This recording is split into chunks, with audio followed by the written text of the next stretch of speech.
tulemast vaatama uut videot. Tänases videos ma siis näitan, kuidas me paneme tatli ja tüdrukud kokku.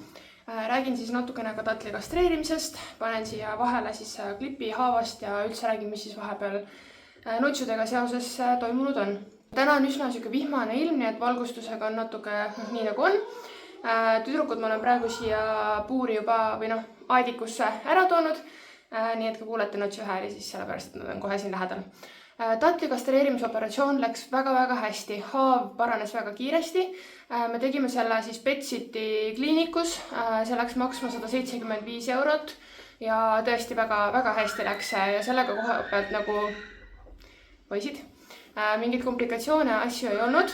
Mis küll tekkis, siis natuke aega hiljem oli see, et tal tekkis kopsupõletik ja siis me käisime erakorralises siis jällegi seal Maaülikooli kliinikumis. Ta pidi võtma antibiootikume päris mitu nädalat.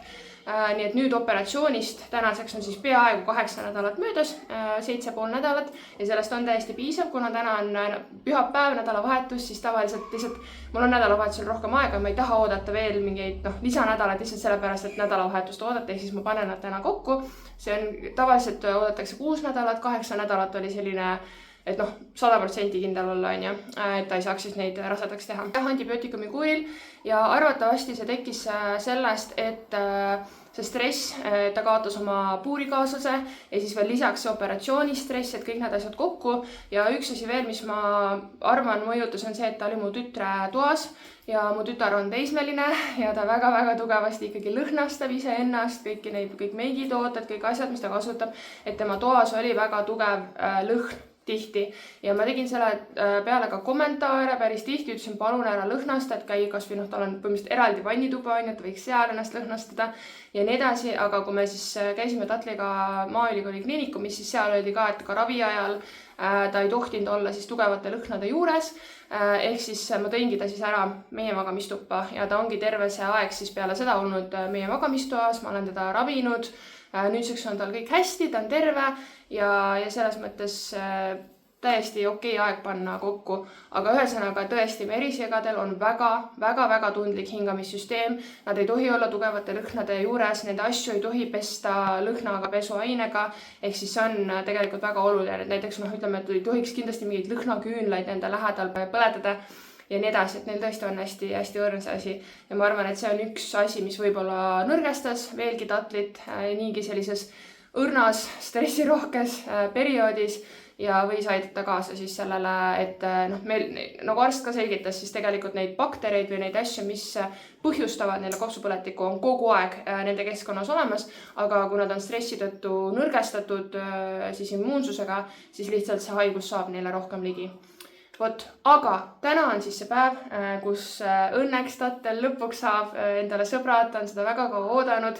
Nii et vaatame siis, ma väga loodan, et kõik läheb hästi. Ma tegin neile siia väga suure ala ja tüdrukud tõin juba siia ära, panin neile heinakuhja kenasti. Vaatan, kuidas neil läheb, panen varsti ka juurikad juurde. Ja loodetavasti praegu on väga suht vara hommik, et loodetavasti õhtuks saan siis nad ühte puuriga tagasi tõsta. Ma hetkel, ma lõpuks teen neile nagu selle puuri ikkagi suuremaks, aga kuna meil on kohe tulemas ka garantiiremont, siis praegu ma pean veel natuke vaatama, et kui suurem ma täpselt selle puuri teha saan. Aga tegelikult ka Eerik, ka praegune puur on siis tegelikult täiesti piisav sellise suuruse karja jaoks. Aga vaatame, kuidas neil läheb ja kui teil on küsimusi seoses tatli kastratsiooniga, haigusega midagi, ma rääkisin praegu hästi üldiselt, siis kindlasti jätke need kommentaaridesse ja ma vastan neile. Vaatame siis, kuidas neil läheb.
saingi panna nad ilusti ühte puuri, kõik läks väga hästi. Praeguse hetkega tundub, et tattel on ikkagi nii-öelda hierarhias kõige madalamal, sest ta on ka kõige noorem, et ta on meil pesamuna. Et teised, eriti mandel ja rosin, on ikkagi, nad ei lase nagu ennast karata, kuigi ta väga üritas. Et selles mõttes isane merisiga jääb ikka isaseks. Kastreerimine ei mõjuta tema iseloomu või sellist nii-öelda sugutungi või neid asju, aga see lihtsalt teeb siis selle, et tema sugutung ei vii beebideni. Ja siin on nunnu puding oma suvikõrvitsase lõuaga ja ta on lihtsalt tõesti nagu ta on ainuke, kes niimoodi naudib seda lõua alt sügamist ja tõeline nunnu pall lihtsalt. Aga ilmselgelt oli näha, et tattel oli tõesti väga-väga-väga õnnelik, et ta teistega kokku sai, ma ei ole teda elu sees niimoodi popcornimas näinud ja nad ikkagi väga kiiresti nagu rahunesid maha, väga häid märke näitasid, julgesid ennast pesta teineteise juures, rahunesid, lõõgastusid. Et kindlasti me jälgime neid, et praegu ka terve päeva kas mina või tütar kogu aeg vaatasime neid, et keegi mingeid kaklusi ei tekiks ja nii edasi. Et sellist nii või naa sellist väikest paika panemist, see kestab, ma arvan, kuskil 2-3 nädalat on tavaliselt natuke selline rahutum aeg nii või naa.